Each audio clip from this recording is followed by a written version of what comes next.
Hello बच्चों, let's read this question and the question says that x minus 2y plus 4 is equal to 0 is a common tangent to y square is equal to 4x and x square by 4 plus y square by b square is equal to 1 then find the value of b and the other common tangent। तो आइए अब इस question को यहाँ पर हम solve कर लेते हैं। इस क्वेश्चन में हमसे कहा गया है कि यहाँ पर हमें x minus 2y plus 4 is equal to 0 जो है ये कॉमन टेंजेंट दी गई है y square is equal to 4x और x square by 4 plus y square by b square is equal to 1 के। तो हमें वैल्यू बतानी है b की और अदर कॉमन टेंजेंट जो है वो फाइंड करनी है। तो यहाँ पर हम की कॉन्सेप्ट यूज करेंगे की concept that equation of tangent of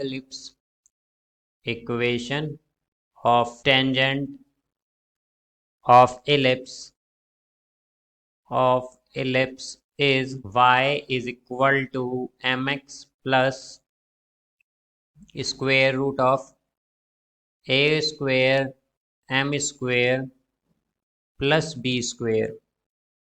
तो यहाँ से हम अगर देखें तो हमारे पास क्या आएगा, हमें यहाँ पर जो स्टैंडर्ड इक्वेशन गिवन है या हम कहें कि जो टेंजेंट की इक्वेशन गिवन है, इक्वेशन में वो क्या है x minus 2y plus 4 is equal to 0। तो इसे अगर हम m y is equal to m x plus c की फॉर्म में लिखें तो क्या आ जाएगा, ये आ जाएगा y is equal to 1/2x plus 2।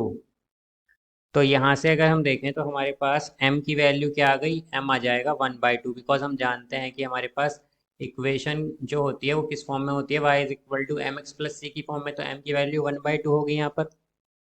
अब अगर हम देखें तो हमारे पास जो एलिप्स की इक्वेशन गिवन है यहाँ पर वो क्या है, x square by 4 plus y square by b square, या फिर हम कहें तो इज इक्वल टू 1। तो यहाँ से हमारे पास ए स्क्वायर की वैल्यू क्या आ जाएगी, बिकॉज हमारे पास जो स्टैंडर्ड इक्वेशन होती है एलिप्स की वो होती है x square by a square plus y square by b square is equal to 1। तो यहाँ से ए स्क्वायर की वैल्यू है 4 और बी स्क्वायर हमारा क्या है, बी स्क्वायर ही है यहाँ पर। तो अगर हम देखें तो हमारे पास क्या आएगा, तो अब यहाँ से अगर हम सी देखें तो सी क्या है हमारे पास, सी है यहाँ पर 2 because y is equal to m x plus c होता है। और जैसा कि हम जानते हैं कि हमारे पास जो स्टैंडर्ड हम अगर जैसा कि जानते हैं कि इलिप्स में हमारे पास क्या आता है, सी जो है वो इक्वल होता है square root of a square into m square plus b square के। जैसा कि यहाँ पर हमने equation of tangent of ellipse में क्या देखा था, y is equal to m x plus square root of a square into m square plus b square. तो यहाँ पर c की जगह क्या आ जाता है हमारे पास इलिप्स में, square root of a square into m square plus b square. और c क्या आया है यहाँ पर हमारा, इक्वेशन ऑफ टेंजेंट से आया है 2 is equal to square root of a square into m square. A square की वैल्यू है 4 और एम स्क्वायर, तो एम स्क्वायर क्या होगा 1/4। तो ये आ जाएगा 1 प्लस बी स्क्वेयर। तो यहाँ से ये होगा अगर हम बोथ साइड स्क्वेयरिंग कर दें तो 4 is equal to 1 plus b square, यानी कि b की वैल्यू होगी तो b आएगा यहाँ से प्लस स्क्वायर रूट 3। तो यहाँ पर ये प्लस होगा हमारे पास, बिकॉज नेगेटिव के इसलिए नहीं हो सकता b हमारा क्योंकि ये सेमी माइनर एक्सिस है, इसलिए ये पॉजिटिव ही होगी हमेशा। तो अब अगर हम इक्वेशन ऑफ टेंजेंट देखें, इक्वेशन ऑफ टेंजेंट तो वो होती है हमारे पास y is equal to m x plus 1/m। तो अब अगर हम कंपेयर करें इसे, जो इक्वेशन हमने की कॉन्सेप्ट में देखी थी उसके अकॉर्डिंग क्या आएगा, उसके अकॉर्डिंग आएगा 1/m is equal to square root of a square into m square plus b square.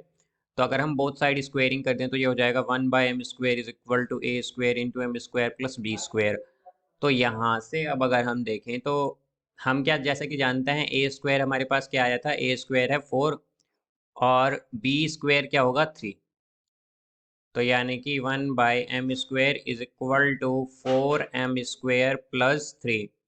तो हम बोथ साइड अब अगर क्रॉस मल्टीप्लाई कर लें इसे तो क्या होगा, ये होगा 4m square m raise to power 4 plus 3m square -1 is equal to 0। तो m की वैल्यू होगी यहाँ से प्लस माइनस 1/2। तो अब जैसा कि हम जानते हैं कि हमारे पास इक्वेशन क्या होगी, यहाँ से इक्वेशन हो जाएगी y is equal to m x plus c. But अगर हम देखें तो m हमारे पास पहले क्या था 1/2, तो अब हम m 1/2 तो लेंगे नहीं, तो हम m क्या लेंगे यहाँ से, m लेंगे हम -1/2।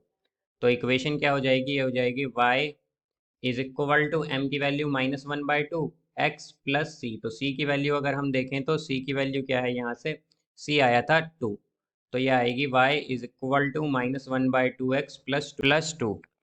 तो यहाँ से यह आएगा x plus 2y -4 is equal to 0। ये हमारी इक्वेशन होगी यहाँ पर। So I hope you understood it well. Best of luck. Thank you.